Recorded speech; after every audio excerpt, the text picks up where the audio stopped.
Imagine trying to unwind, spend time with family, or enjoy a quiet moment, but your iPhone keeps lighting up with work emails, group chats, and notifications that pull you right back into distraction.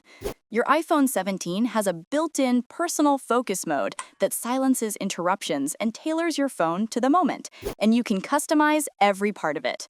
Here's how to set up personal focus on iOS 26. Open the Settings app, scroll down and tap Focus. From the list of focus modes, tap Personal.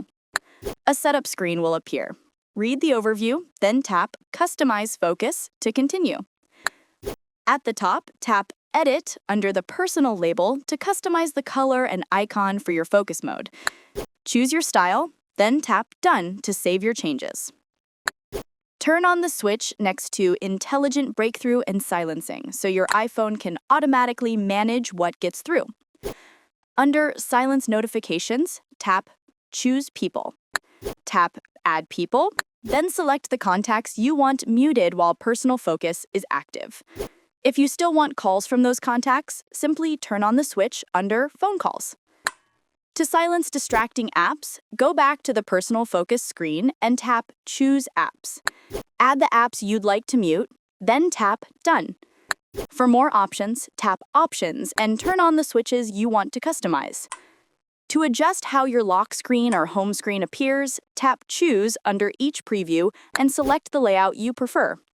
When you're finished, tap Done to save everything. To automate personal focus, scroll to the Set a Schedule section, tap Smart Activation and turn it on. Tap Add Schedule to set specific times or rules so your iPhone switches into personal mode automatically based on the time of day, location, or your app activity.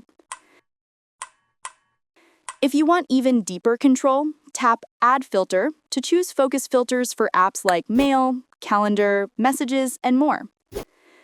Once everything is set, you can turn on personal focus anytime from the Control Center, the Action button, or directly from the Focus menu in Settings. You can return to these settings anytime to adjust them as your routine changes. And that's it. If this helps you take control of your time and reduce distractions, give it a like or check out another tutorial to get even more from your iPhone 17. Thanks for watching.